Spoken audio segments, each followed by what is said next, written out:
It looks like we're live. Hey, what's going on, guys? Welcome to another edition of Keep Calm and Carry. Thank you so much for swinging by and checking things out. It's always great to have you guys spend your Monday evening with me and the guests that we have.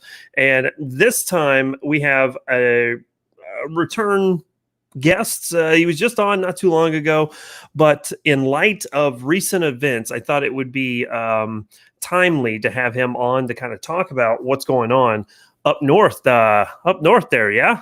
Yeah. Bunch of hosers up there, let me tell you.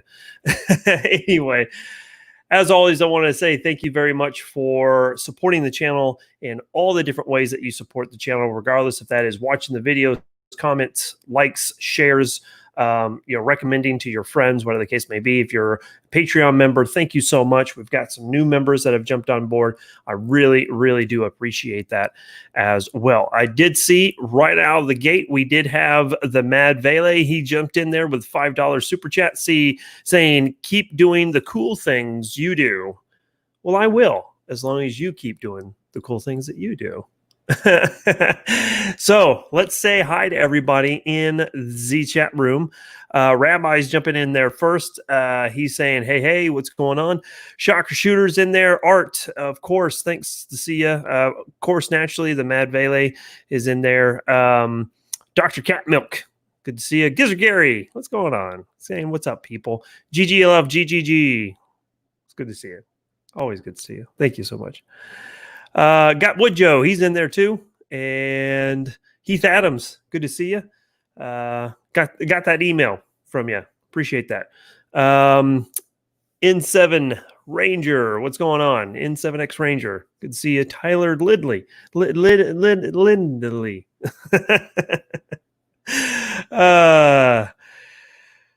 D1 KKYB, what's going on? 32. Shepard, it's good to see you.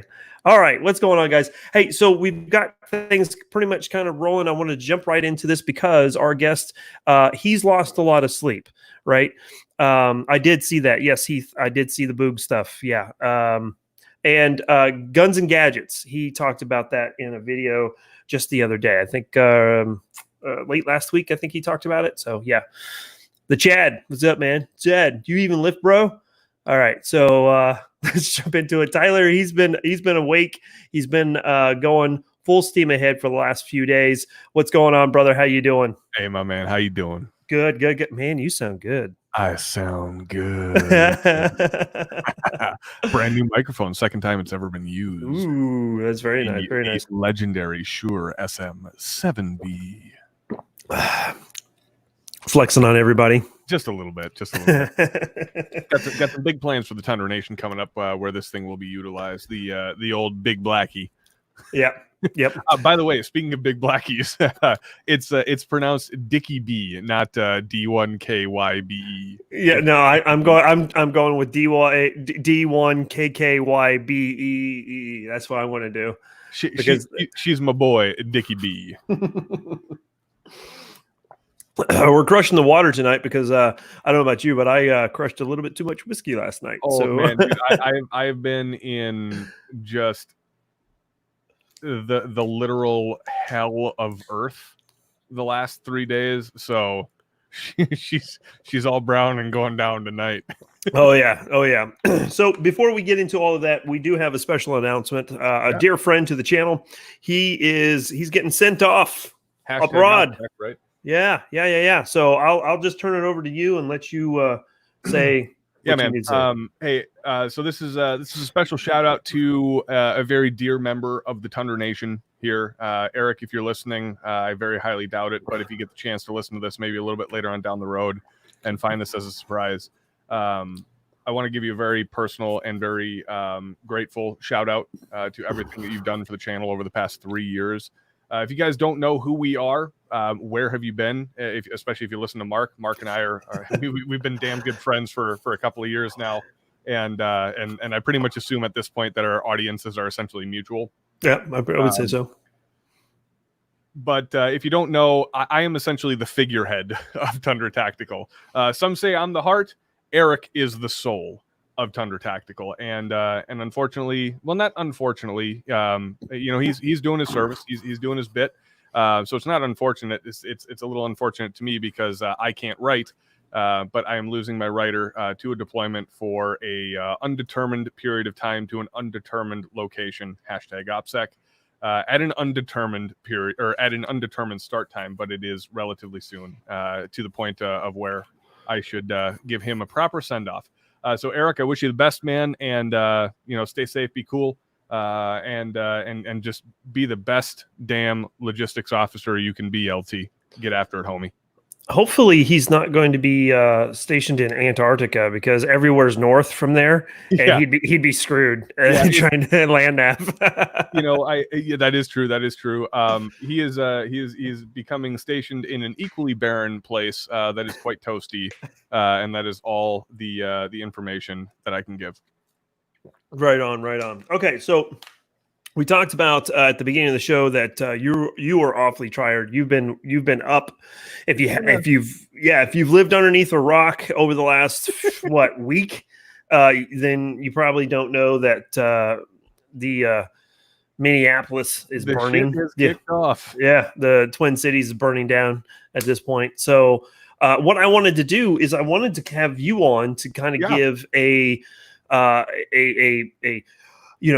person in the field, get us the hot tips from the field. Exactly. Excuse me, Mark. Mark? I can't hear you, Mark. Exactly. So, what is things look like from your perspective up there?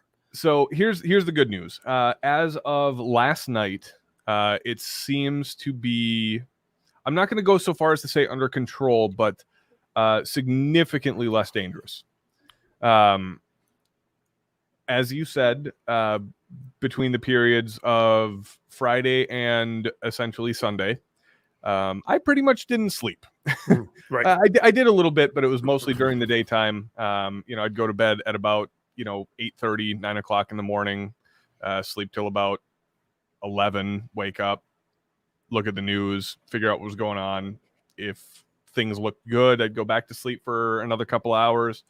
If you don't know, I've got a little baby girl and a lovely wife who does a fantastic job under pressure and under stress. I got a great story to tell about her. Don't let me forget to give her the props that she deserves in this whole situation. But yeah, it has been a long damn couple of days, and as I'm sure a lot of the people out there in Fit and Fire land know, that these events have now spread to multiple other cities, which is terribly unfortunate. But it is actually something that I have some opinion on. I'm not going to go so far as to say first or what have you. But being that it kind of kicked off here, I might have a different perspective, or something that might help drum up some interest or controversy even. Who knows? Yeah. Because I can tell you that without a doubt, my opinion on a lot of this stuff has drummed up some controversy. So maybe we'll leave it at that, and we'll kind of tease it for a little bit later on. Sure. Yeah. So go ahead and talk about Mama Bear and what's going on with her. All right. So I learned very quickly Friday night that I was not nearly as prepared as I thought I was. A lot of us gun guys, we like to say, "Oh yeah, we're ready. Let's boog it up, boys. Let's get ready to go." Mm-hmm. We like to pretend like we're ready to rock and roll at a moment's notice. We got the 72-hour bag, we got the 24-hour bag, we got the guns, we got the gear, we got the chest rigs, we got the plate carriers, we got the ammo. I can tell you right now that you're not prepared enough. I absolutely can, because being somebody who makes kind of a living off of being the relative joker of the internet, of the gun tube community, I should say, not of the internet. I consider myself on a very serious level to be a relatively prepared guy. I'm not going to go into what I did in past lives and everything like that, but Mark, I'm not a inexperienced dude. So when it comes to high stress and relatively volatile and dangerous situations, I would have, prior to this instance, like to have considered myself just a guy that's ready to rock and roll. I can tell you right now that what you're doing is probably not enough for a situation like this. There may be some people out there in Fit and Fire land that are just to the nines, like ready to rock and roll. But I can pretty much promise you that your average guy out there is not doing enough to stay prepared. And the reason I know this is Friday night comes around and without kind of pulling the punches, the shit kicked off. Yep. Okay. Like it really kicked off. I have seen calmer days in the desert. I really have. To put it not lightly at all, by Saturday night, our entire city was on fire. Yeah. Well, maybe not the entire city, but the entire south side of Minneapolis was pretty much on fire. And the south side of Minneapolis is where a vast majority of the population of the city lives. You know, the north side or the northeast side is a lot of industrial districts and you know, businesses and bars and things like that. But the south side, you know, Bloomington, well, not Bloomington, but like South Minneapolis into like Richfield and things like that. That's where a vast majority of the people live. And I will say, Minneapolis was far worse. If you're familiar with the geography of the Twin Cities is called that because we are two cities separated by a river right in the middle, Minneapolis and St. Paul. St. Paul, while still hairy, was significantly less dangerous. I don't mean to make light of St. Paul's problems and the stuff that they were going through by any means. Just Minneapolis was not only the major media focus, obviously because of George Floyd and Officer Chauvin, but it was the scene of the biggest amount of protesting, rioting, and destruction. And I use those three terms exclusively, not together. And that kind of goes into a little bit more of what I want to talk about tonight. But it all happened incredibly fast, way faster than you could ever have imagined it would have happened. And part of the reason for that was it was kind of like a ghosted issue. Like I can't, you know, because I haven't slept in essentially 3.5 days. Well, I have, but just minimal sleep. I honestly don't even remember the actual date. It was like what 4 or 5, maybe 6 days ago that the actual incident happened. Right. Where very unfortunately, Mr. Floyd was, in my opinion, and I think most people's opinions, murdered by the officer. And there wasn't a whole lot of like attack on the story right away. So when all of the rage kind of boiled over, and there's a history of this here in Minneapolis. This is not the first time that this has happened, and this is, in my opinion, the reason why it kind of boiled over here in Minneapolis. When it all boiled over, it was like the media was trying to report on past event. So it was like things have already happened, they're already kicking off, but now they're 12 hours behind the schedule. Yep. Now, you know, most of us gun dudes out there, we're not the biggest fans of the media in the world. They don't necessarily paint us in the best of lights. So it was something that I was relatively upset about at first. But as time went on and as information came in, I was a little bit surprised, at least within the first 24 hours, to see how kind of nonpartisan it was and just like focusing on the general issue. Now, of course, there were some bad apples out there that were trying to politicize it and make it into, you know, an actual thing. But at least up here in the Twin Cities, it started off as a community kind of outrage thing from all groups. You know, I'm here to kind of dispel some rumors, maybe dispel some misconceptions about the mass media out there kind of politicizing this event.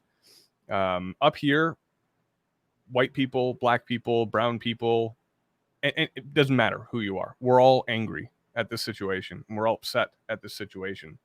because once again, this is not the first time that this has happened. And, coming from a person who is very embedded in the firearms community, 5 years ago, Mark, let me ask you a question. Actually, when you think of the city of Minneapolis, you've probably never been here, or if you have been here, you probably don't remember it too much. It's flyover country, right? No, I was actually there about Look at you 3 years ago. Yeah. So And went good. to You're off the hook then. Mall of America. That's There what you we go. did. Yeah. So, generally speaking, when people think of us, or if they've been here, they think of a relatively just calm and relaxed, laid back city, right? You think of this like just no name place. We're not a Chicago, we're not a New York, we're not in LA, right? We're just this like normie, like I said, flyover country. That's kind of the joke here in Minneapolis and St. Paul is we're the biggest little city in the upper Midwest. It's not hard because you just got friggin' North Dakota and Wisconsin. I mean, come on. Fargo. Up on my level, right? And because of that, we think of ourselves as this relatively wholesome community, this relatively decent place to live. And in reality, Minneapolis, at least prior to these events, was a fantastic place to exist. It had the best of both worlds. You had kind of that big city life, because our metro area, works up to the numbers of like 1.5 million people, right? So we're not a tiny little, little big city. We're a decent sized city. And then, you travel 10, 15 minutes outside of the city limits and you're out in the country. So we got the best of both worlds. If you like country living, if you like the outdoors, if you like hiking, if you like trailing, hunting, things like that, you got what you want. If you like that city life, if you like something that's somewhat modern, unfortunately kind of erring towards the hipster level, but hey, you know what? You can't win them all. It still has its charm. You got that too. We have the Guthrie Theater, so historically outstanding theater for plays and things like that. And we have a ton of awesome history here. And we consider ourselves kind of like the nice guys, right? That's a whole bit. Minnesota nice, right? Right. How much Minnesota nice have you seen over the last 3 days? Yeah, not very much. No, this is Minnesota fucked up. Mm-hmm. This is Minnesota pissed off. Oh yeah. Yeah. And that's kind of what I'm here to talk about is it's, a lot of people have rendered a lot of opinion on what has happened up here. And that has kind of sparked the, I don't even want to use the word controversy because it's really not. Where I was kind of going with this is, and I will warn you, Mark, if you got to cut me off, but I might have some unpopular opinions here. 5 years ago, I was your average white dude, right? Basic. I was your average white dude that, yeah, exactly. Drinking them pumpkin spice lattes and, just whatever, right? I didn't believe that racial targeting, racism, and things like that. I really didn't believe that still existed, especially up here. We're talking about one of the nicest cities in America. Minnesota nice, right? Like that doesn't exist up here. Well, at least in one of the last incidents in the last 5 years, we've had 5, I believe, if I'm counting and mathing right. That's a real word, by the way. Yes, it is. 5 incidents, 5 major high-profile nation-wide incidents in the last 5 years of police officers, and I'm not bringing race into this, just police officers in general targeting minorities. So, excuse me, let me rephrase that. I'm not bringing the race of the police officer into this. Just targeting people, not even minorities, just targeting people. Yeah.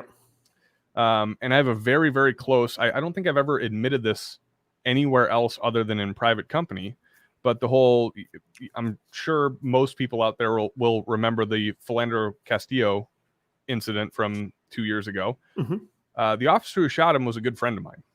Oh, wow. Yeah.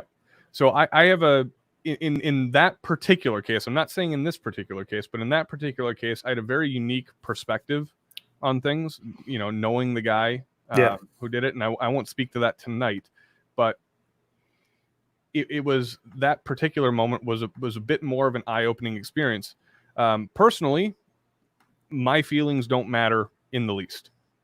What I'm here to do is just render my opinion and maybe shed some light on some things that are going on. If people out there in the chat have questions and they want to know what my opinion is on something, I'll do my best to monitor chat. Mark, if you can help me out too. Yeah, we actually got 2 questions that came in.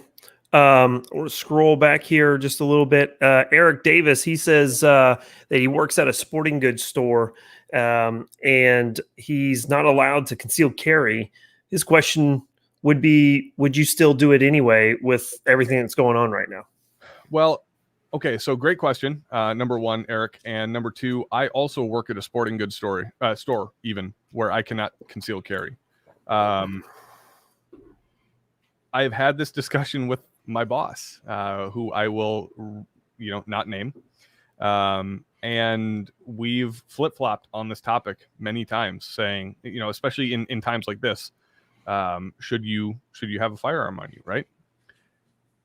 I will leave that up to your discretion, based on your own personal security and based on what you feel is necessary.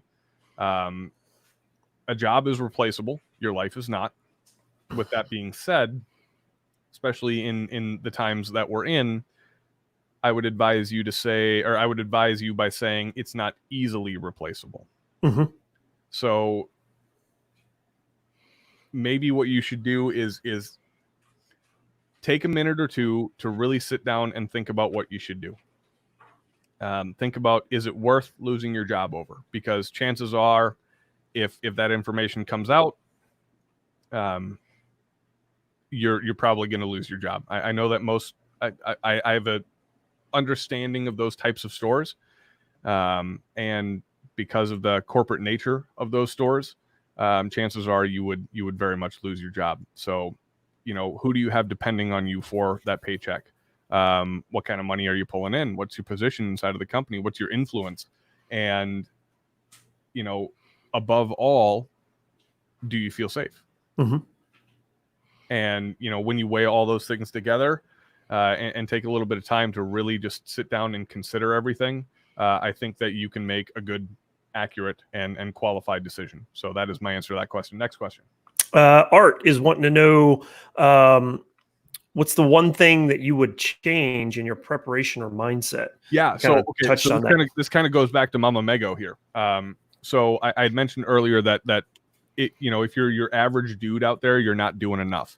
Mm-hmm. The reason I say that, because I got tangented and did my, traditional Tundra thing and just went off on a crazy story. Absolutely.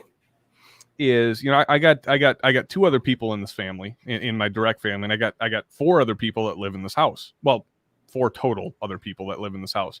Myself, little baby Ellie, who, by the way, can you believe this? She's almost 1. Yeah. Oh my God. Time freaking flies.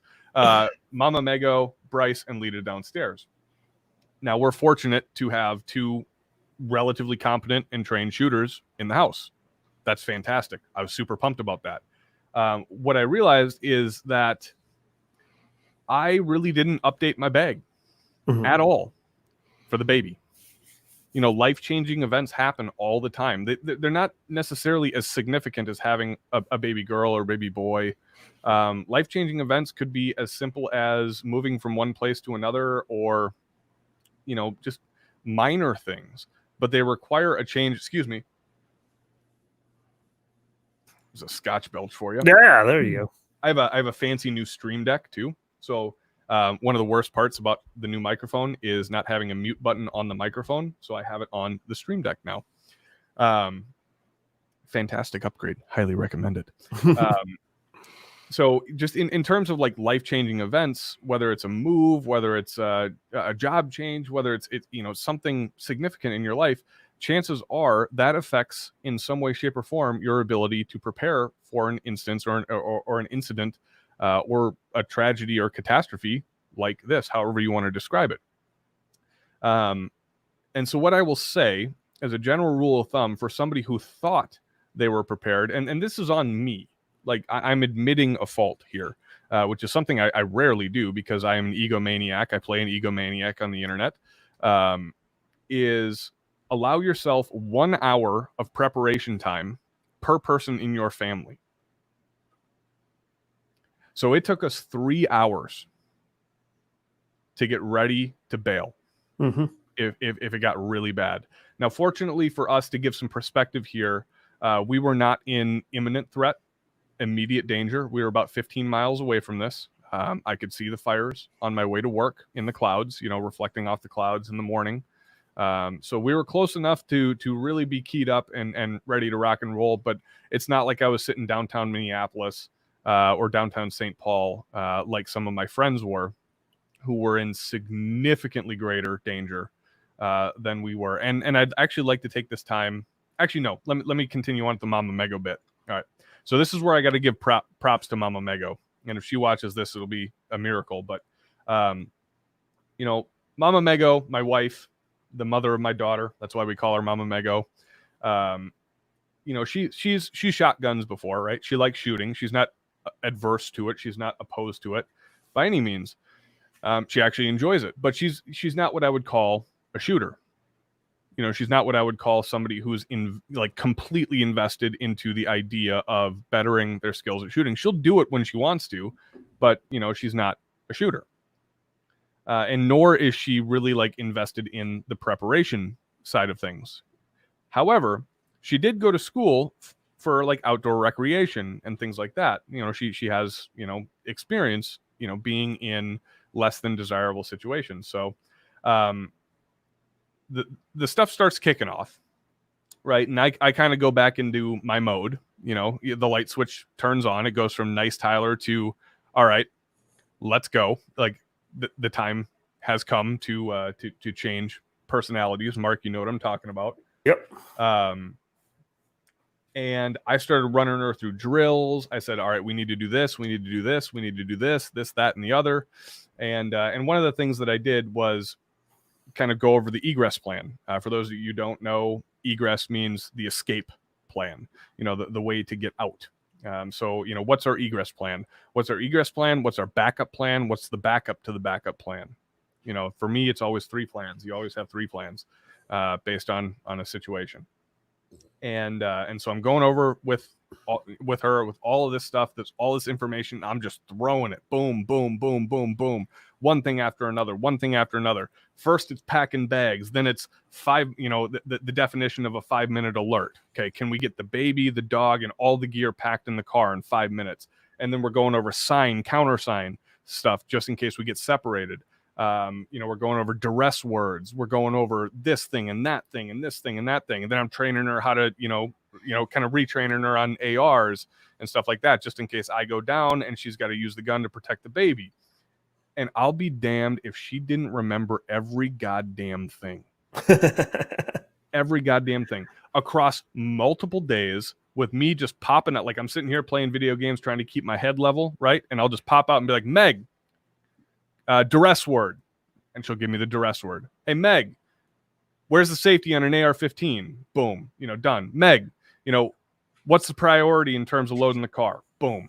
And she just recite it verbatim. So I have to give props to my wife. I married the right friggin' girl because that lady, when it goes down and when she hears the tone of my voice, that says it's game time, she knows that it's game time. And the thing that proved it to me was I had the idea, and maybe some other people out there have this idea, but I believe in kind of the teamwork, side of things in families. So I didn't want to have to be the one that was responsible for everybody, right? So I said, Megan, your responsibility is the baby. My responsibility is you. And if you're watching the baby and I'm watching you, then we're all covered, right? Yeah.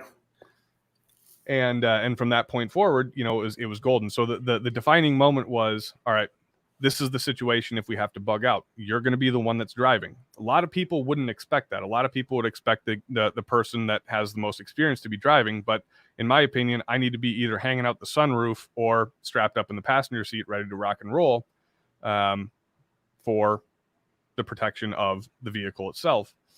And I trust Megan to do what needs to be done. But when I said, just to prepare her, I said, you know what, if we get on the road, there's a small chance that there might be people in our way that are trying to stop us, either carjacking us. Maybe they're peaceful. Maybe, who knows? We don't know. So there might be a point in time in which I say something really crazy. And what you have to do is you have to understand that you have to listen to what I say. And she's just like, okay, I got to run him over. I was like, thumbs up. Yep. I was like, I didn't even have to say it. I was like, I might say something crazy. She's like, yeah, I'll run him over. That's my kid in the back seat. I was like, oh, I married the right girl. Yeah.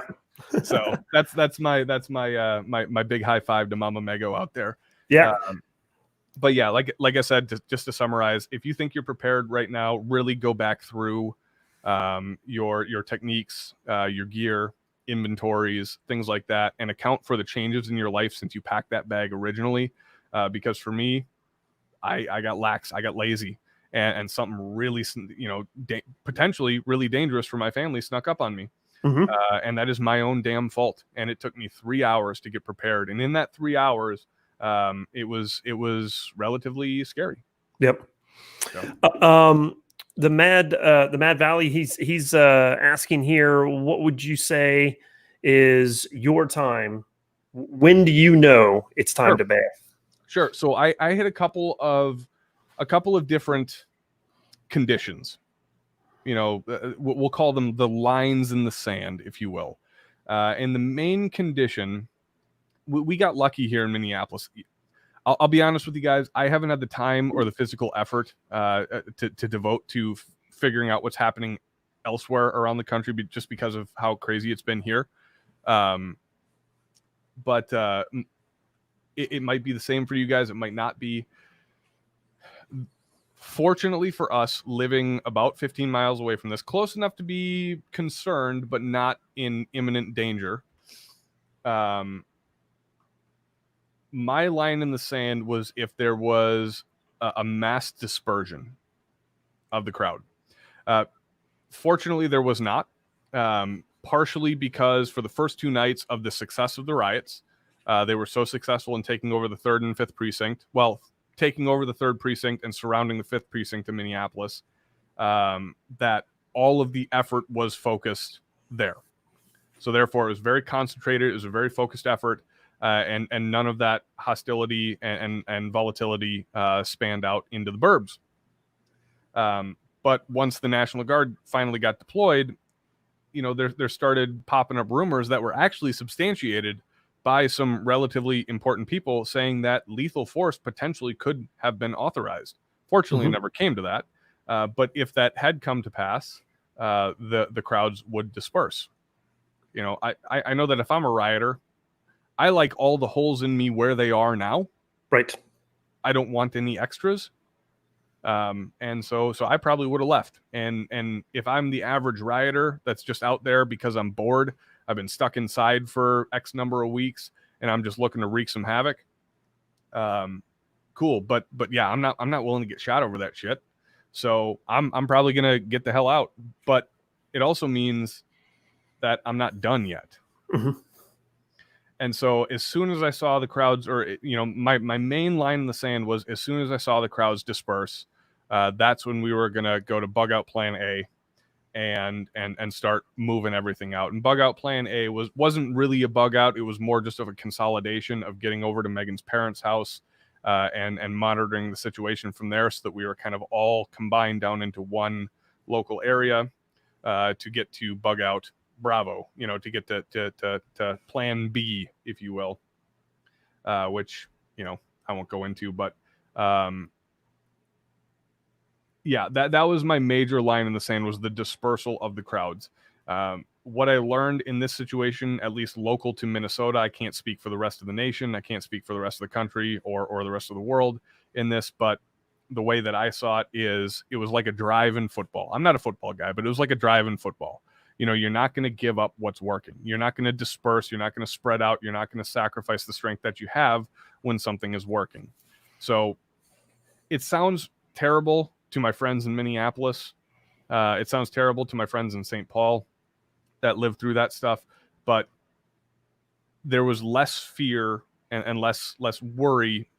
I guess fear isn't the right word, but just worry on my end when everything was going so poorly in Minneapolis and St. Paul. So Yep. That was the main line in the sand. Is if they disperse, we're out. Because the other thing is, on a good day, it takes me about 15 minutes to drive to where the riots were happening.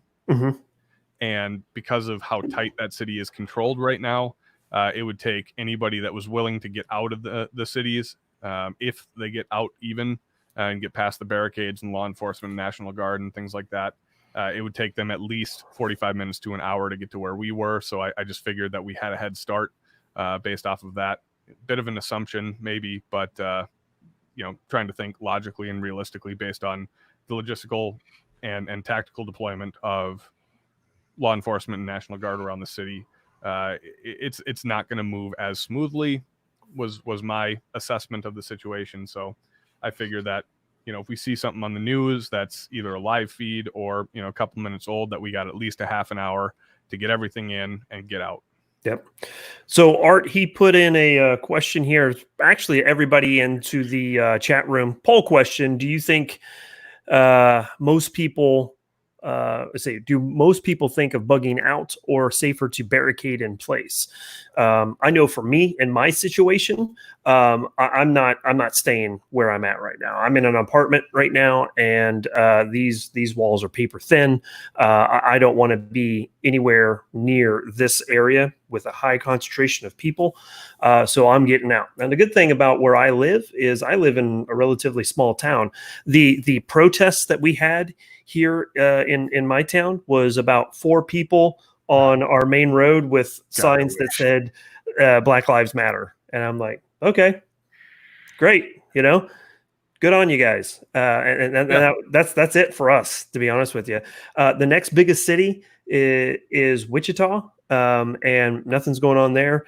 Man, And you are a podunk little boy, aren't you? right? Yeah. And then Kansas City. I don't think that there's anything going on in Kansas City either. I think there might be some gatherings, but as far as looting and stuff like that, nothing as of yet. So I may be a little naive, but I don't think you are. I don't think you are. I think it's incredibly personal. The answer to that question is incredibly personal. It really is, and incredibly dependent on your own personal situation.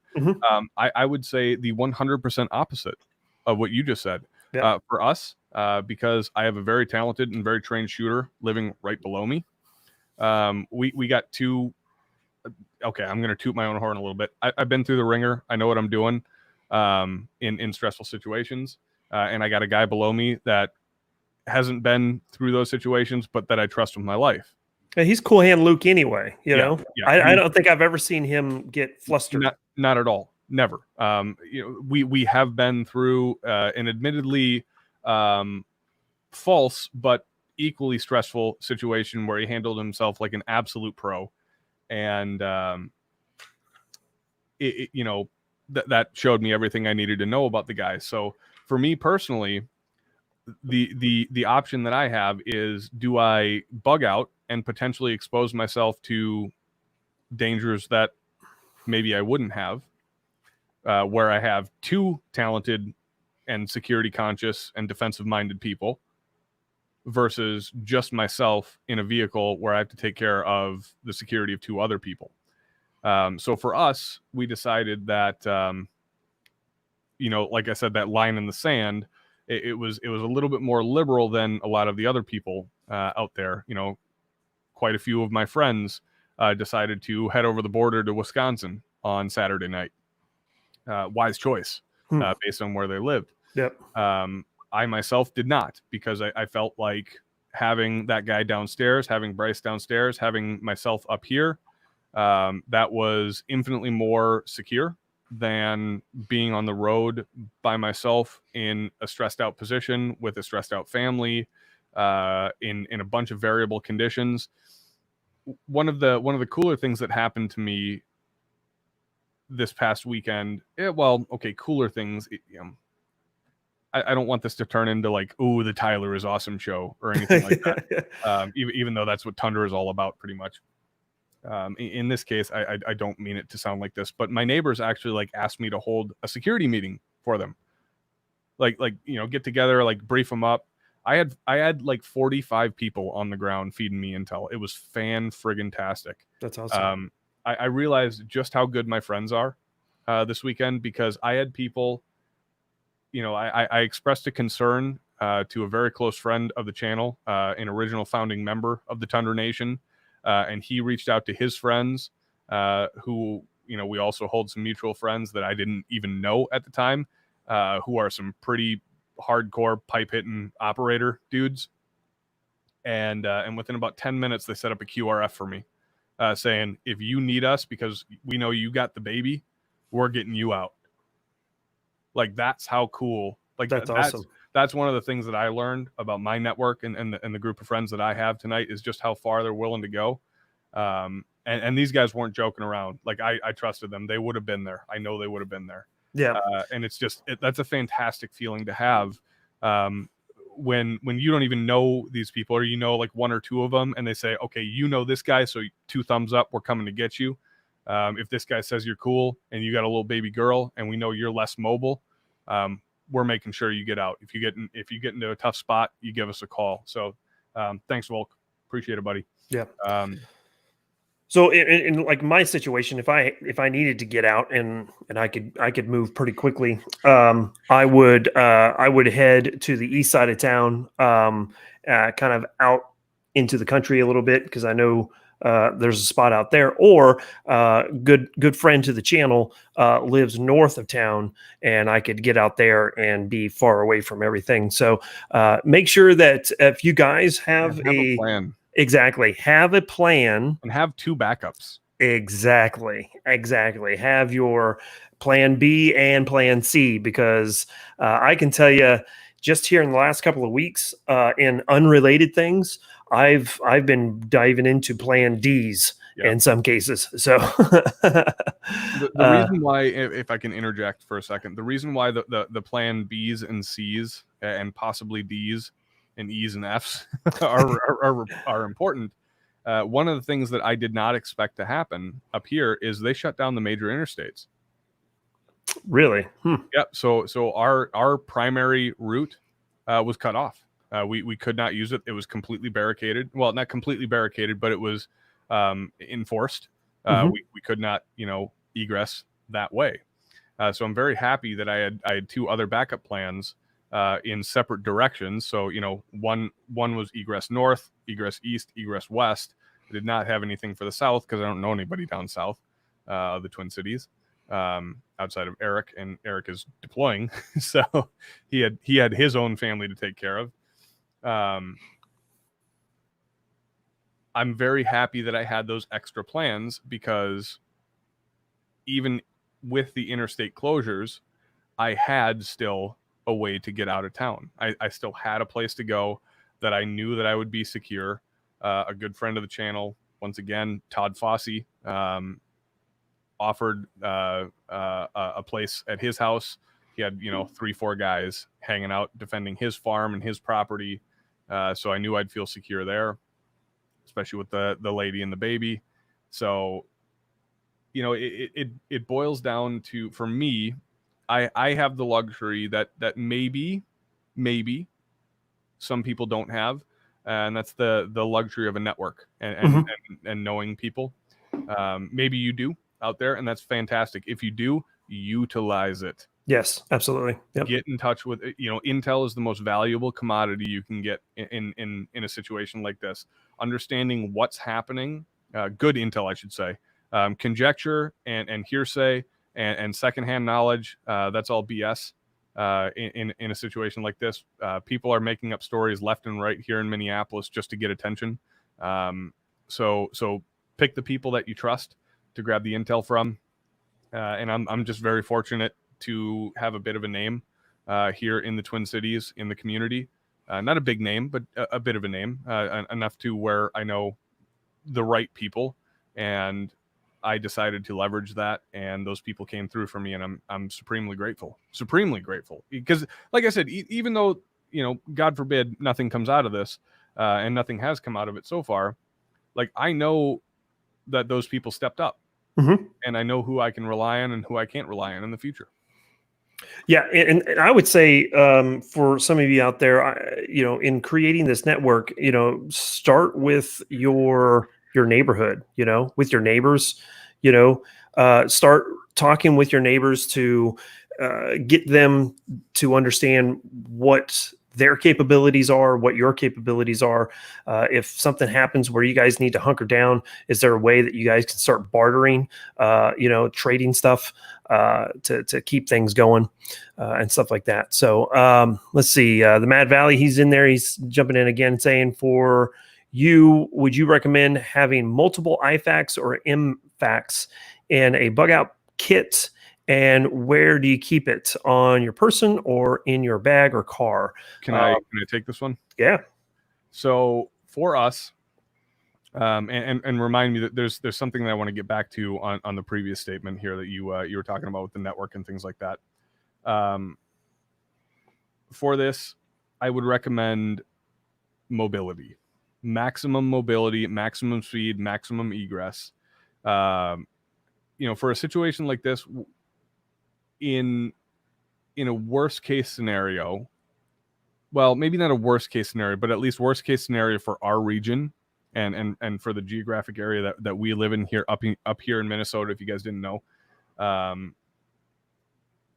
was planning on a 24-hour bug out.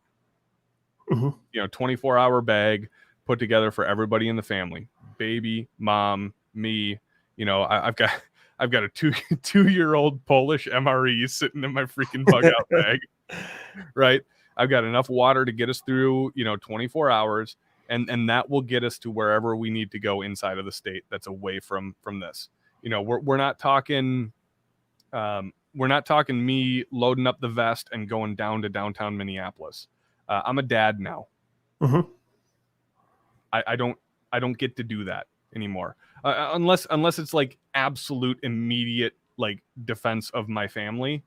I'm sorry, guys. Like I get the patriotism. I get the want and the desire to protect your community and things like that. But the way that I feel is if I go downtown and I get hurt, I can't protect them at home. Yep. And if you're a parent out there and you're listening to me say this, I'm 100% sure that you can agree with me. I'm not even 99% sure. I'm 100% sure that you can agree with me. If you're a single dude, like some of my friends who did volunteer their time to go downtown and protect their local communities, fantastic. But maximum mobility in that bug out is key. So when we're talking about multiple IFACs or things like that, take what you can carry and take what's important. Get those tourniquets, get those compression bandages, get that quick clot, get that stuff that is mission specific, I guess, in this particular case, what you're expecting, but also make sure to have things like Tylenol, make sure to have things like burn cream, make sure to have those little incidental cuts and scrape things, because more often than not in a situation like this, that's what you're going to need. We didn't, even with the chaos that we've seen downtown, there have been people killed, there have been people shot, but it's been honestly a number in which I'm surprised with in terms of how low it was. Tragic, yes, definitely. Not trying to trivialize, but relatively low in terms of just the amount of chaos that we were expecting. So when you're prioritizing items, you should be, for instances and incidents like this, I would recommend prioritizing more of those incidental items, like the burn creams, like the Tylenols, like the Band-Aids, but also make sure you have a trauma kit. So have a trauma kit would be my advice, and then have the first aid kit for the family. Something you can buy at a Cabela's or a Walmart or what have you. And I would say also don't forget about your tourniquets. Yeah. Excuse me. Thank you for trauma kit. Yep. Yeah. And I would say you've got the tourniquets. Obviously probably one or two for yourself, but you really should be thinking about having half a dozen. And even if you're able to get some of those, I would mix those up between the cats and the rats tourniquets, right? The rats tourniquets are going to be good for young kids or very small adults, and then your cats tourniquets are going to be good for yourself So You really want to say tournaments? I don't know what I'm trying to do here. That's tournaments. That's tournaments. I guess I need to cut myself off. Too much Aquafina. Yeah, right? I gotta even that keel out with some gotta drive later. So hey, you know what? Hey, let's take a minute or two to shout out some of the outstanding Tundra Nation folks out there. absolutely. Some of the one of the Tundra Nation folks decided that I was fit for a little bit of a gift. Ooh. So to Mr. Joe Lennox, thank you for this wonderful 14-year-old bottle. Wow. From Iran or Aaron or however you want to pronounce it. It is delicious, and that is what I'm drinking tonight. I didn't know that Iranians made whiskey. Yeah, well, you know, they do an eye job. Oh, okay. All right. If I can back up the conversation, I know that I've been rambling a lot. Very passionate about the situation up here. I talked about the neighborhood kind of calling a security meeting and putting me in front of everybody, which is kind of a unique situation. For those of you guys who don't know, I was an NCO in the military, and not unused to speaking in front of people regarding potentially dangerous situations, but it's been a few years. It's been a while, right? So to be kind of thrown back into it was a bit of a shock, but I was also kind of very honored that my community looked to me, some 34-year-old dude who in reality probably doesn't know as much as he thinks he knows, but also in particular situations like this knows more than your average Joe.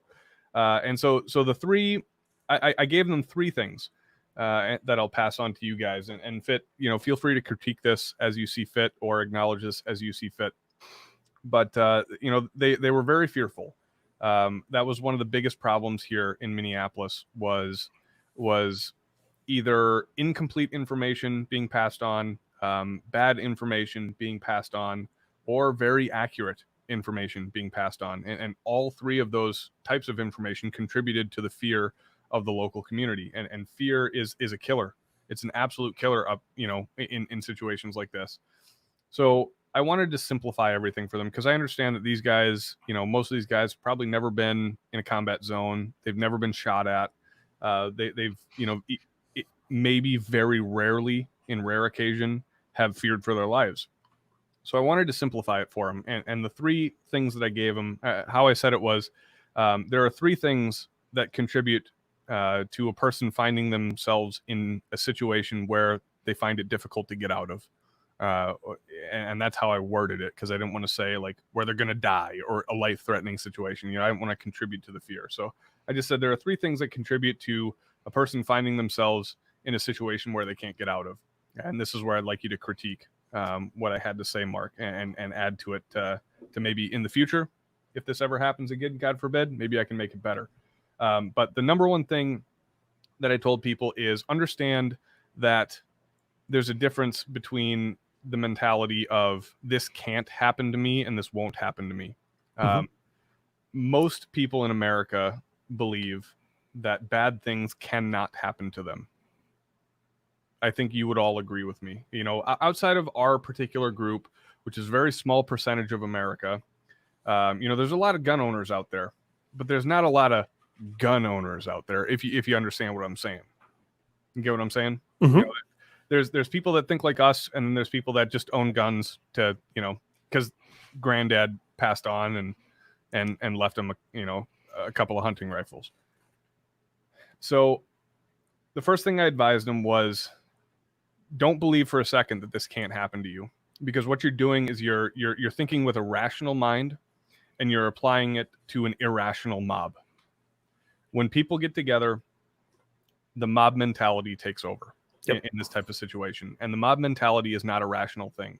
So don't believe for a second that just because they want to, a person can't walk down the street and pick out your particular house to huck a Molotov cocktail through just because they want to, for no other reason than that. It is no more complicated than that. The classic line from The Dark Knight, just because they want to see the world burn. Right? They're freaking bored. Okay. These college kids that have been stuck inside, that can't get home to mom and dad, right? They're bored. They want to do something. They see the opportunity to do something. They subscribe to the mob mentality. They're going to do it, right? So don't think for a second that it can't happen to you. It probably won't, but don't think for a second that it can't happen to you. The next thing that I advised was the management of physical and mental stress. Yep. So, and this directly ties into the next thing. A lot of the times you'll have two different types of people. You'll have the person who is, experienced or relatively experienced in a situation like this, maybe like a you and me type of person. We're not pros by any means, right? We're just at this point. I mean, we've been out of the game for a long enough time to be just kind of your average dudes, but we can pull back on experiences that we had in the past. So, hey, we're not inexperienced, but by no means like are we up to date or anything like that. Like we're not pipe hitters. We're not going out and operating with those D boys and like rocking and rolling every single day, right? But I think most of the people in our position, vets and guys who've been there, done that, can consider ourselves at least mentally prepared. A lot of people aren't like that. Mm-hmm. So the management of physical and mental stress is absolutely key, and it can work negatively on both ends. So for instance, guys like you and me, when we get keyed up, we get friggin' keyed up. Mm-hmm. Like we go, right? Like we go and we go and we go and we go and then we drop. Yep. So if you're and it takes a very long time for me to get to that point. Yep. But Yep. once I get there, yeah, this one goes to 11, Yeah, it goes to 11. So like when you get there, for you vets out there, for you police officers out there, for people who've been in situations where they've gotten keyed up before and you feel like you can handle it, understand that there is a limit to your physical and mental stress. And if you can't manage that, then by the time you need to be acutely aware of a situation, which ties directly into the next thing, which is your ability to prosecute situational awareness. That's the third thing. Your ability to be situationally aware of something. If you are so physically or mentally exhausted by rushing to get home, or so stressed out of driving through downtown Minneapolis because that's the shortest way to get there, right? And you're dodging, bricks, you're dodging Molotovs, or protesters are hopping on your hood. And, we see a bunch of memes and shit, but, like that is all stressed out people. Like Mm-hmm. all of the stuff that we've seen, the roof Koreans, like, the doorway Italians, all that stuff that we see, those are stressed out people. And given enough period of time, that situational awareness starts to deteriorate. Mm-hmm. You have to take time for yourself. You have to take time to recover that ability to become physically and mentally good, I guess, technical term, right? Yep. Because your ability to prosecute threats and understand the situation around you is directly proportionate to how much physical and mental stress that you have. The more physical and mental stress that you have, the smaller your circle of security becomes. And so, just very basically what I told them is maintain 100 yards. If you can maintain 100 yards of physical security and mental security around yourself, you're going to be just fine. Or you're at least going to be able to identify a threat before it becomes an imminent threat or before it becomes a dangerous threat. Right. And if I can advise people who are starting to experience some of the things that we've experienced in the last few days, the best advice that I can give you is maintain a bubble of 100 yards. Understand and know everything that is going on within 100 yards of you. Don't focus too far out. Don't focus 10, 15 miles out like I did, because then you don't sleep for 3 days. Yep. And my mental exhaustion was to 11. Yeah. It was through the freaking roof. I snapped on my wife last night. Like I lost it. Like I freaking lost it because I couldn't take it anymore. Mm-hmm. And that's the type of stuff that tears that integrity apart in the team. Your family, that's your team. Those are the people that you are there to protect. And when you let that physical and mental stress, I couldn't follow my own advice because I was so focused on physical security that I forgot about the mental side of things too. Yep. And it just snuck up on me. Yeah, Just like it does. always does. Yep. just like it always does, and that's that. So go ahead, Mark, your thoughts. No, that's some really, really great sound advice. The thing that I would say is the 100-yard bubble may have to be adjusted to Sure. individuals, situations, as to, maybe they live in a more sparse area, so that may need to be a little bit more. I don't know, but I did want to jump in here real quick because Weston, he's got the super chat jumping in there with $10. Thank you so very, very much. He wants to know, have they messed with any of the neighborhoods yet? So fortunately, excuse me, oh, wrong pipe there down the old scotch tube. Yeah. Fortunately enough, all to the best of my knowledge, and bear that in mind, to the best of my knowledge, all of the damage has been done to businesses, corporate properties, government properties. I have not heard outside of downtown Minneapolis, because there's been a lot of personal property damage in downtown. Outside of Minneapolis proper and St. Paul proper, I have not heard of any personal property damage. So there were a couple of nights where, I'll be honest with you, I was looking out the windows and seeing people in the streets and things like that. And fortunately, they didn't do anything. There was some reports that they were going to be targeting a jail that is a couple miles up the road from me. And there were some attempts on that. Nothing really came to fruition. So good job, LEOs out there. But I don't know of any reports of personal property, any damage in the neighborhoods, anything that was actually lit on fire or broken into. There were a lot of threats. There were a lot of tweets. There were a lot of things saying this thing or the other. I think the classic example, or the big example going around right now, is the Antifa tweet saying that we're coming for your suburbs, your neighborhoods, things like that. Yada, yada, yada. Say when. Yeah. Having lived through these last 3 days, I actually have gained a little bit of perspective, and I'm just going to say, all right, like I'm not going to encourage, I'm not going to discourage. I'm just going to say, hey man, you do you. Mm-hmm. Yep. You do you. And, for legal reasons, just in case this ever comes back to haunt me in a court of law, I'm not saying one way or the other what I'm going to do. Yep.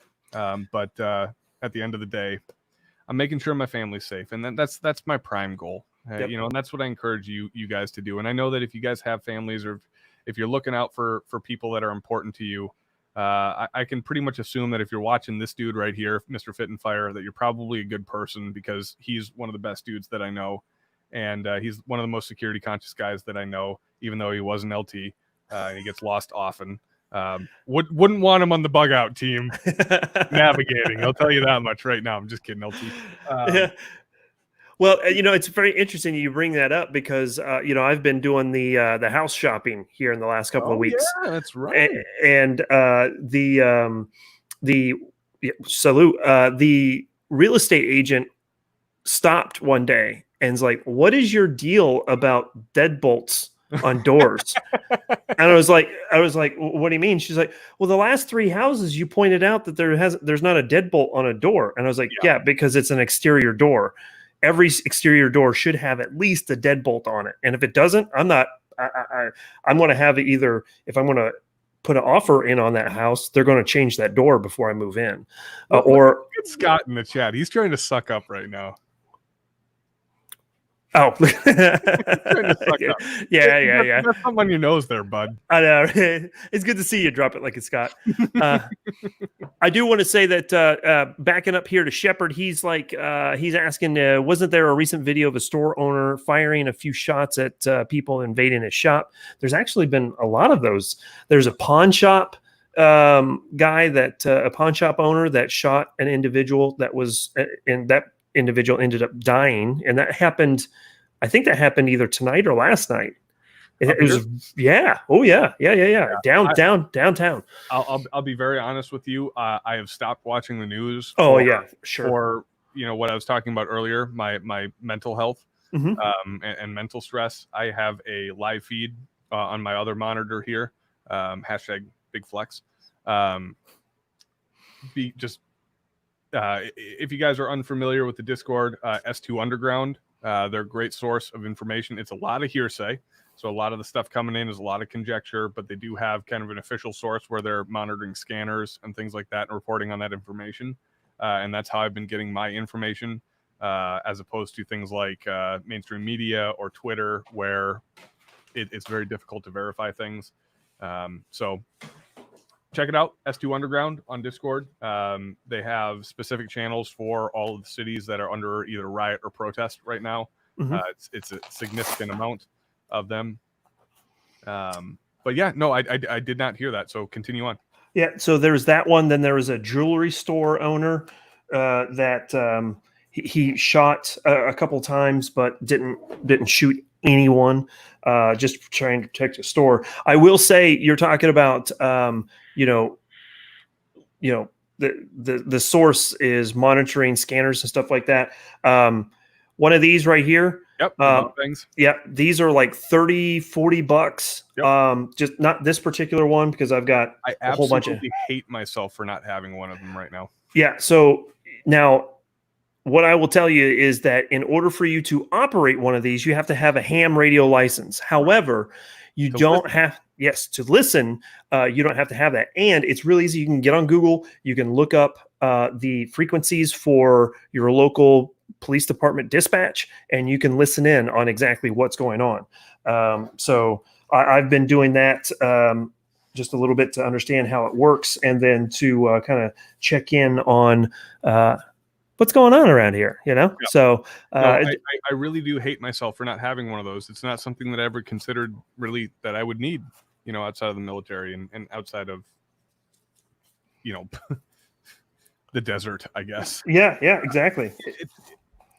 I'm kicking myself because now I got to go online to like Broadcastify or something like that and rely on, internet reliability to broadcast these feeds and things like that. And they're not always terribly reliable. So, one of the reasons why I'm so grateful for that network that I was talking about earlier is, I had live intel coming from me via text message from people on the ground saying, this is what's happening, from people that I trust, to not embellish a situation, to give me actionable intel, something that is accurate to the time that it was sent. But even having, 30, 40 people on the ground, you can't cover everything, right? You can cover the main hotspots. What's up? I just saw a comment from the guy that comments. He says it's free if you get one from a police cruiser. Yep. I highly do not suggest doing that. Hey, right? You know what? You don't want me to show up after you grab an AR-15 from a police cruiser. That's for damn sure. There's apparently a meme going around on that. So there's a link in the description of this video. If you guys want to check out Tyler disarming people in downtown Minneapolis. No, it's right? Seattle. It's Seattle? Yeah. I forgot. You're on a business trip. Yeah, you're on a business trip. Yeah, it was a business trip. If you want to see my doppelganger, because in full fair, it was not me. It was absolutely not me. But man, the nuts on that guy, right? Like, just draws up on the guy with a Glock 19 or something like that, and just rips the AR out of his hand that he stole from a police cruiser. So and then properly unloads it right there. I was like, ah. Yeah, if you don't want to see me in front of your face with a 19 pointing at you, don't start looting stuff. So the guy at comment says that he knew it was you. No, he knows it was me. Good stuff. Yeah. Apparently, so the funny thing is, like, I've made this joke in our Discord server. By the way, if you don't know, Tundra does have a Discord server. If you feel like joining, please go ahead.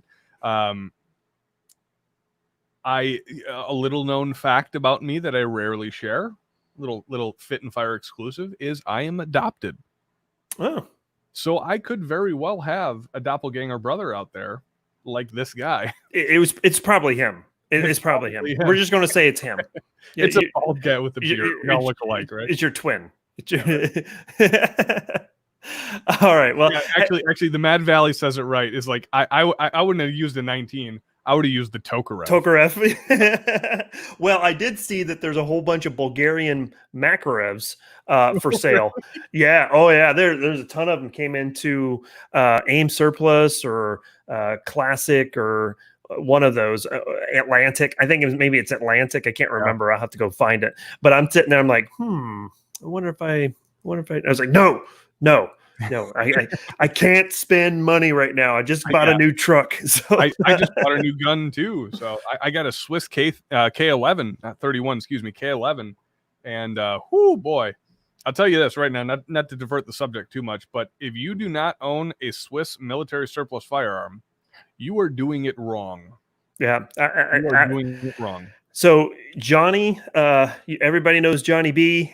He's got several of them. He loves them. Now you've got one, and now I'm thinking I need you. I've got the SKS. So now I'm thinking I have video evidence of me stacking rounds on top of each other. Not like within a group that is acceptable, like an MOA group, like a 5-inch group at or like a 4.5-inch group at 450 yards. But I took this thing open sights to 450 yards, and I stacked rounds in the same spot. That gun outshoots anybody I've ever seen. Like the mechanical accuracy of those Swiss firearms shooting the GP11 ammunition is like nothing I've ever seen. I will warn you though, that shit punches hard. Mm-hmm. Yeah, it's loaded like a stout 30-06, like a hot 30-06, and she thumps you. But man, oh man, that straight pull action, the ejection pattern, everything about that gun is just butter. Yeah. I would like to get one, but the thing that I'm not. You guys say whatever you want, all right? Because I know it's coming, but I'm not a guy that really likes recoil. So the Shocker Shooter lent me his Shockwave shotgun, right?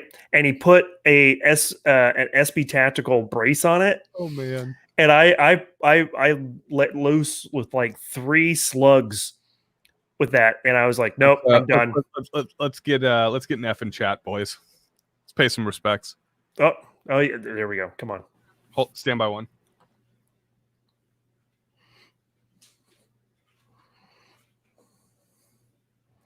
So Mama Mego brings up a good point here. Mama Mego saying hi in the background. Hey, unfortunately, Ellie is asleep. Otherwise, she would have already made. Go wake her up. No. Want to rock her back to sleep? Exactly. So one of the things, reverting back to the Minneapolis stuff, that is in my opinion very important to talk about, and that is just not getting enough coverage, is the community effort to bring everyone back to a state of either normalcy or to a state of safety. Yeah. I talked earlier about how awesome the city is in terms of, the quote unquote Minnesota nice. You rewind the clock 6 months, 7 months, a year. It's genuinely a fantastic city to live in. Okay. And most of that has to do with the fact that, much like a lot of other Midwest cities, a lot of other cities around the nation, right? You can go out and you can, just, have the little mini block party every weekend, or, chat with your neighbors, have a bonfire, grab a beer, say, hey, Chuck, come on over. Let's grill some steaks and have a beer. That's one of the best parts about being in Minneapolis is it's even more accessible because we're a decent sized town with a small town vibe. I love living here because of that. One of the best examples of humanity, just being a human being, has nothing to do with race. It has nothing to do with political affiliation. It has nothing to do with anything other than just being a breathing, decent human being. One of the best examples that I've seen is all people from, different races, shapes, colors, sizes, whomever, going downtown during the day and setting up 24-hour food banks. here's the thing that most people don't understand. Everything's destroyed down there. Mhm. If you live down there, you can't go out and get groceries right now. Burned down and Target burned down. Like a lot of their resources for like food and pharmacies and all that stuff like burned down. And like there was a school that I looked on the news, and all of a sudden there's like thousands and thousands of bags across the lawn with like, you know, big gigantic crates of, you know, baby formula, diapers, all this stuff. Like people from outside the community, you know, people from like 25 minutes away also brought in, you know, all the supplies for everybody. So people were like traffic wise were coming into the city, you know, to take care and clean up. And, You know, we're that Saturday night, you know, people helped clean up. And, you know, it just community wise here in Minnesota, that's what we do. We take care of our own. yeah. Mhm. And Yep. I think that doesn't apply specifically to Minnesota. I think a lot of cities, you know, a lot of cities around the United States will take care of their own communities, but that's something that's not really being reported on. And I would like to give a personal shout out to the, you know, very 2A friendly group known as the Minnesota Gun Owners Caucus, who I am closely affiliated with, not officially, but just personally. You know, these guys are going down. Not only are they at night, you know, protecting the businesses and the communities and the people down there. I hate using that term. I hate the fact that I have to use that term, but I'll use it as a general term. But during the day, you know, they have activists coming down. They have people coming down to, you know, hand out 24-hour bags to people that can't get supplies on their own. And that's the type of stuff that you're not seeing reported on the news, because it's you know, it's relatively well known that people like Mark, well, I can't speak for Mark, but people like myself, you know, we're not the world's biggest fans of what the mainstream media reports on, and in regard to we'll call it just current event in general, or current events in general, and the you know, strategic placement of very clickable ideas and ads and stories. And what you're seeing right now is not the entire story. That was actually a great point by Meg, is to say that the community, that there's a large element, a vast majority even, of the community coming from the burbs and coming from Minneapolis and St. Paul, you know, the people that haven't been terribly affected, or even in a greater extent, the people who have been terribly affected by this, that are still willing to put out the effort to make sure that their community members have food to eat. You know, if I lived in downtown Minneapolis right now, if I lived in downtown St. Paul right now with an 11-month-old baby girl, could you imagine how grateful I'd be to have my community members come out and say, "We got you covered"? Yeah. Yeah. Could you even imagine what that would be like as a father, as a mother? Could you imagine what it would be like as a mother of an adult kid that was going to school down there? You know, living out in Kansas, right? You know, okay, baby girl, your baby girl is going to school in Minneapolis right now, and you know that community members are making sure she gets fed every night. Mm-hmm. How good does that make you feel? Yeah. Yeah.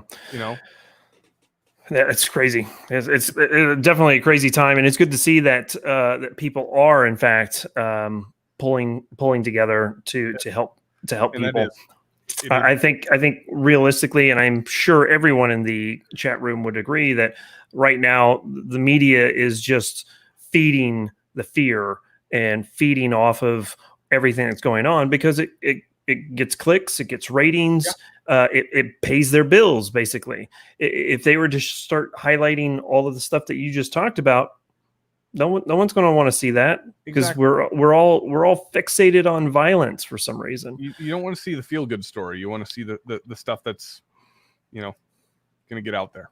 Yep. So Shepard says the best media is the devil. It can be. It can be.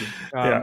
You know, so I would like, I know we're a little bit over time for your usual show. Yeah. But I would like to take a minute of time to express a personal opinion here. And like I said, it might not be the most popular opinion in the world, but I would like to take the opportunity to advise, maybe not advise, but just offer up a challenge to the people out there.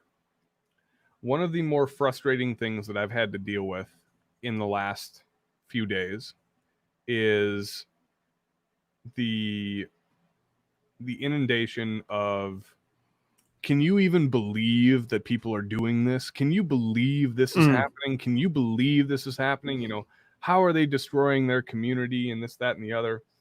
I will preface my advisement by saying I do not agree with wanton violence. I do not agree with indiscriminate destruction of property. I do not agree with putting the lives of innocent people in danger.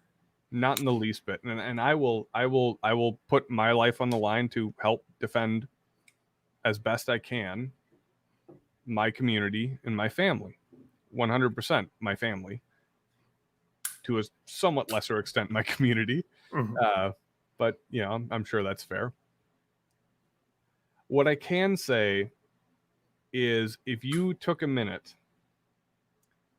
to look at the history of what's happened in this city specifically, you know, the catalyst that has kicked things off around the country, you would understand why the community is as upset as they are.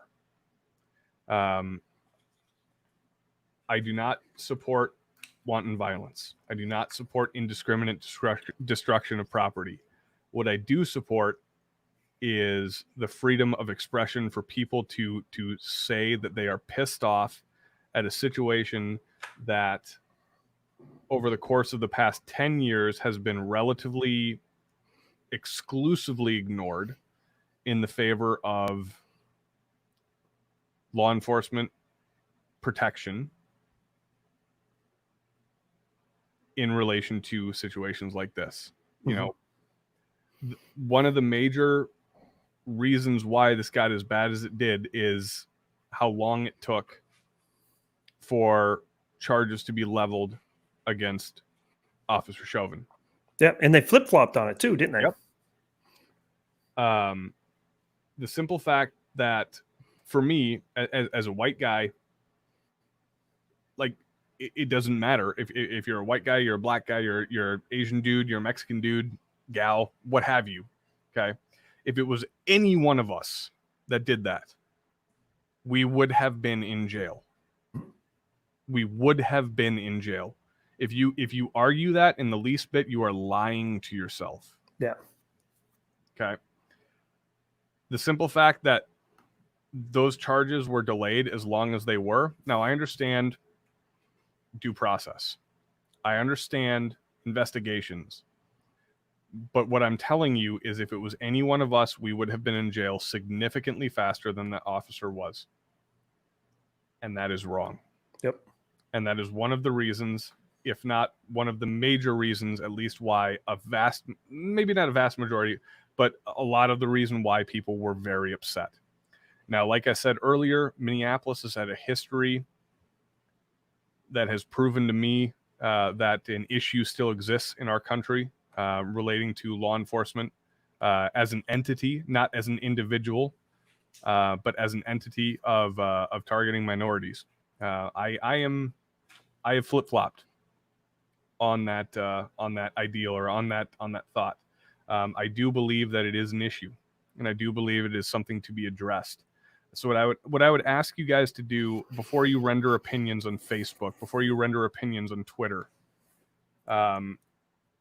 before you rashly make emotional decisions and say things that can affect, number one, your reputation, number two, the community around you, number three, your friends and family, take a little bit of time to just sit there and talk to some people who might be a little closer to this than you are. Mm-hmm. What I want to say immediately is I'm not talking like, you know, oh, you have white privilege in that type of stuff. One of the things I'd love to call out is the Seattle mayor or governor or one of the two. No, mayor, who's you know, going so far as to say all of these demonstrators or a vast majority of these demonstrators are white males. and their privilege has allowed them to get that. That's not the case. That's not what I'm saying.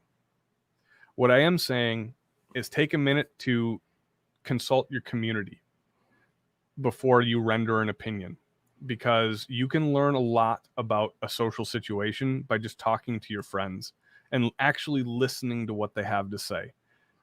You are entitled, absolutely, to what you believe. Mm-hmm. No one can take that from you unless you're a douchebag and make it illegal. Then absolutely they can take it from you. But what I would really love to see our state do as a whole, and by greater extension the rest of America do as a whole, is talk to their neighbors and talk to their greater community, not just the people that are close to them, not just the echo chamber of the people that believe the same thing they do.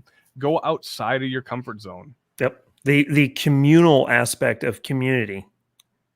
And just and try to gain some insight. You know, I'm not saying change your opinion. I'm not saying, you know, try to believe something you don't believe in. You know, if you got a hard on for one thing and one thing only, I'm not going to change your mind. Nothing I can say is going to change your mind. And that, you know what? That's your God-given right as an American. Okay, right? Go nuts. You know, be that way. All right, fine. Might have to come and fight you one day, but be that way. Yeah. But take a minute to get outside. Like I said, take a minute to get outside of that echo chamber of just talking to the people that believe the same thing you believe. Take a risk, make an adventure, right? And become a better human being for it, because you will learn something. You know, you're not going to change everything you believe in just by talking to one person who doesn't believe what you have to, you know, what you believe in. They're saying something different, but I bet you can improve your argument. I bet you can improve your ability to debate your side of the story. And I also bet you'll learn something. Mm-hmm. And if we all took a minute to really just take that effort, stuff like Minneapolis and the catalyst that kicked that off across the entire nation, maybe something like this doesn't happen again in the future to our kids. Mm-hmm. Because I'll be goddamned if I want Ellie growing up in a world like this. Mm-hmm. And I place that responsibility on every single one of you guys out there in the chat tonight. Well Being said. somebody who friggin' lived it, who has stayed up for, you know, essentially what amounted to 3 days straight, damn near feeling like he had to get on the fucking roof of his house to protect his family or bug out to, you know, somewhere else. I've got a very strong feeling about this, and I know that there are people out there in the chat that are living it right the fuck now. So before you get on Facebook, before you get on Twitter, before you make a YouTube video, take a minute to consult with your greater community, not the echo chamber, your greater community, and get a different opinion. Worst thing that can happen is you learn how to debate your point better. That's the worst thing that can happen. Yep. The best thing that can happen is you can gain some insight as to the greater situation, maybe. Who knows? I know that's what happened to me. I feel like I'm a different person now. I have different insight. I have different, I have an ability to understand this through people like my sister, people like my brother-in-law, people like a good friend of mine, Josh Estes, you know, people that I've consulted that are much closer to the stress point of this situation. They've been able to teach me things that I didn't know in the past, that I didn't think existed in the past. And I feel like I'm a better person for it. And worst case scenario, like I said, it gives me the ability and the understanding, representing the Tundra Nation right here, to argue my point better. That's the worst possible thing that can come from it. The best possible thing that can come from it is you'll become a better person because you'll understand your fellow human better. It's not you versus the world. It's you and your community. And understand that. That is the fundamental thing that has been forgotten up here right now. Don't let that happen to you.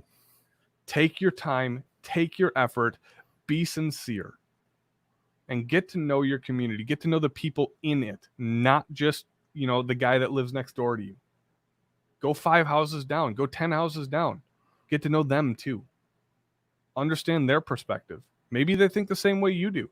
Fantastic. Maybe they don't. Maybe you'll learn something. But I'm just saying, keep an open mind. Don't let the media sway you. Don't let politics sway you. Okay, this isn't a 2A issue. Don't make it a 2A issue. The thing that's pissing me off right now is I'm seeing creators out there, I'm seeing people out there that are making this a 2A issue. That's the same hypocrisy using a political, or using a cultural catastrophe to politicize an agenda. That's the same hypocrisy we criticize politicians for all the freaking time. Now other people in our community that we trust and that we love are doing it. Okay? Don't be that person. Be the person that's out there for the betterment of your community. That's what we've lost here, and that's what we're trying to fight back to gain. And we're fighting friggin' hard.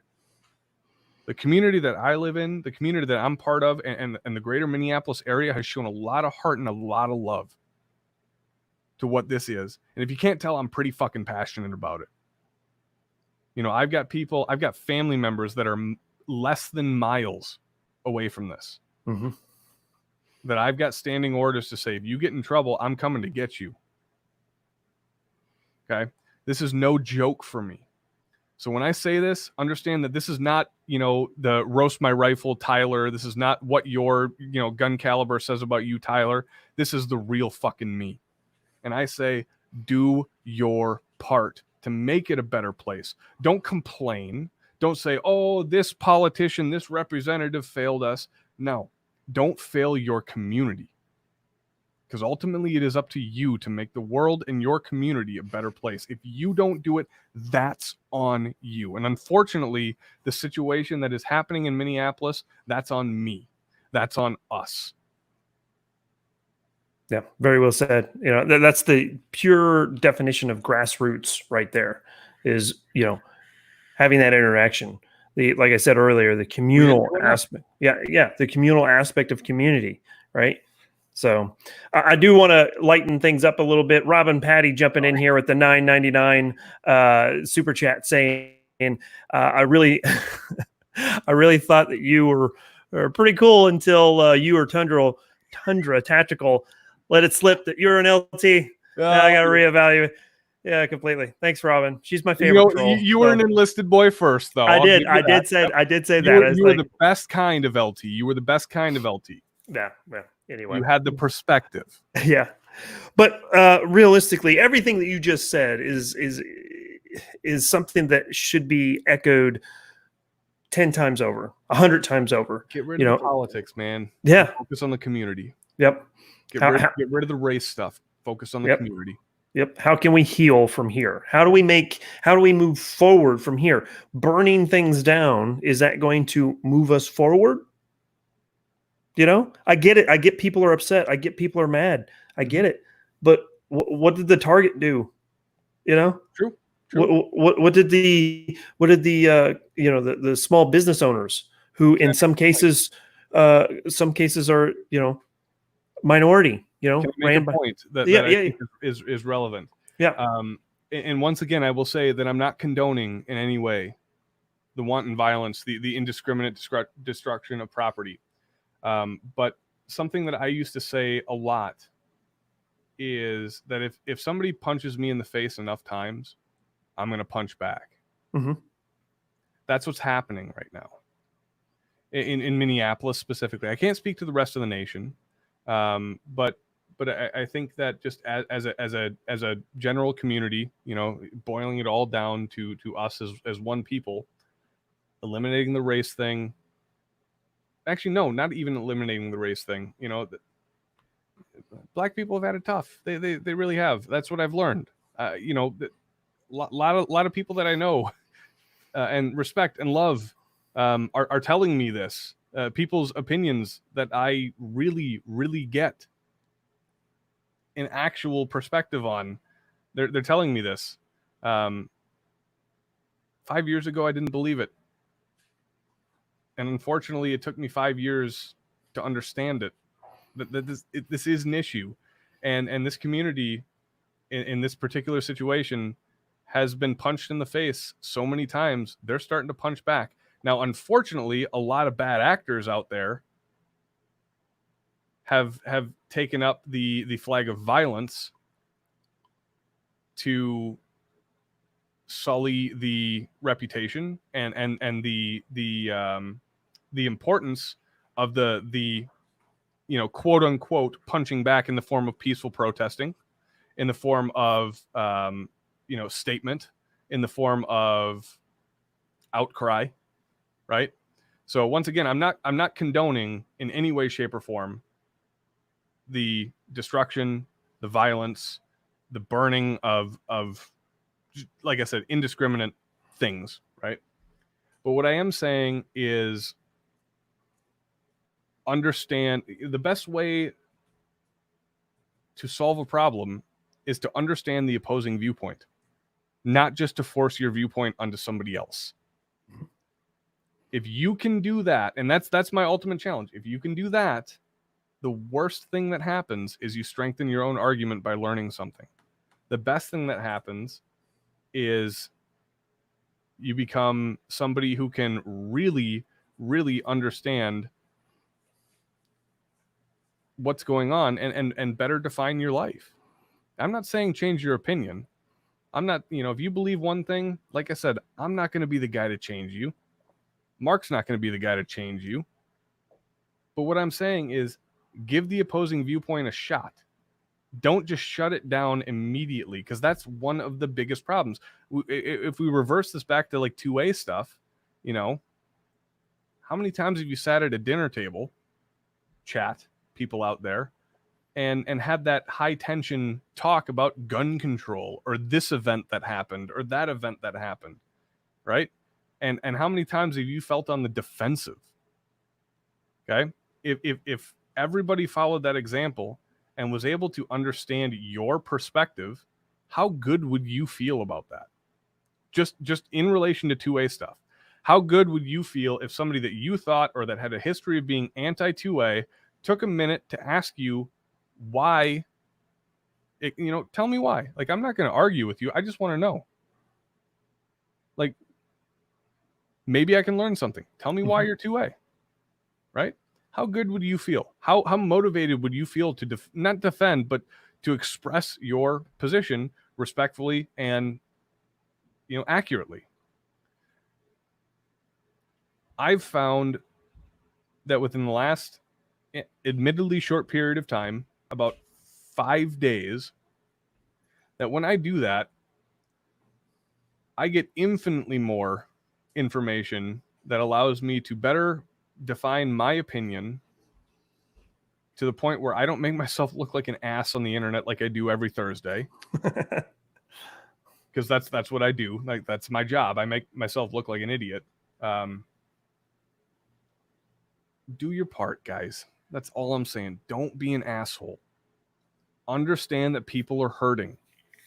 It's not just about the violence. It's not just about the riots. It's about the fact that people are seethingly upset that this type of stuff is still going on in our nation, which we love. And if you really do love it, fucking prove it by listening, not just talking, not just spouting off, not just rendering an opinion, but actually listen to people.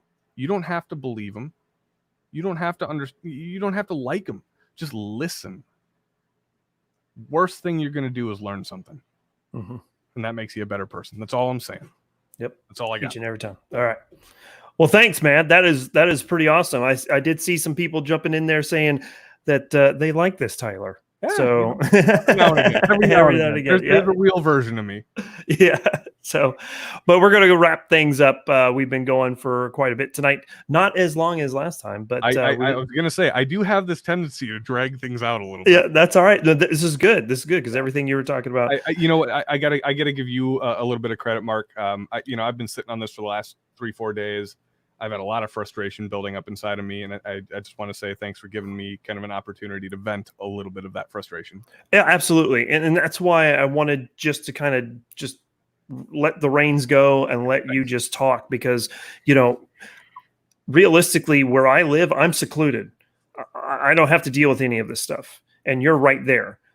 You know, you have to commute to work, and who knows what happens between home and there. You know, it can get ugly pretty quick. But with that being said, guys, thank you so much for jumping in tonight. I really do appreciate everybody chatting, even if some of you out there were giving me crap about being an LT. That's okay. That's okay. I can take it on the chin. Hey, you know what? At least you weren't a butter bar. I was a butter bar. I thought you made first LT. I did. Well, okay, yeah, touche. But I started. Yeah, obviously, I was a butter bar. Yeah, but at least you didn't end as a butter bar. You got a little bit of yeah. So anyway, thanks, y'all. I really do appreciate it. As always, share this with your friends. Give me the thumbs up and all that jazz. Don't forget, if you guys are interested in seeing Tyler's doppelganger disarm an Antifa dude, link is in the description. So go check that. My long lost brother, right? Yeah. Hey, you know what? I got to give this guy some credit here. Or wait, which way? This way. Sure. I got to give this guy some credit, guys. You know, if you're new to the chat, maybe if you haven't subscribed to this dude yet, I consider Mark Fit and Fire to be one of my best friends. One of the most genuine dudes you're gonna ever meet on the internet. I would really highly recommend supporting this guy in whatever way you can, whether that's Patreon, whether that's subscribing to the channel, whether that's participating in the chat.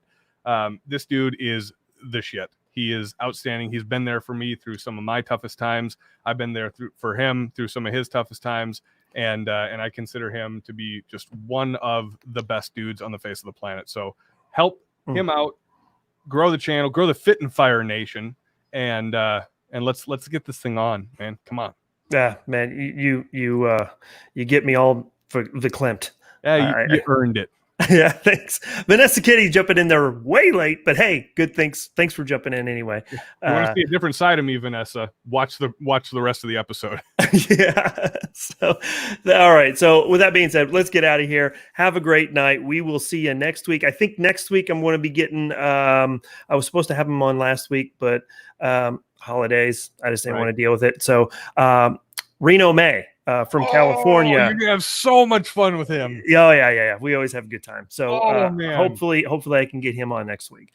So with that being said, as always, keep calm and carry. We'll see you guys later. Woo! Talk to you later. Bye, y'all. Cheers. Let's see if I gotta get over here and get this button. I gotta hit this button in. There we go. Okay, now we're gonna say bye. Bye.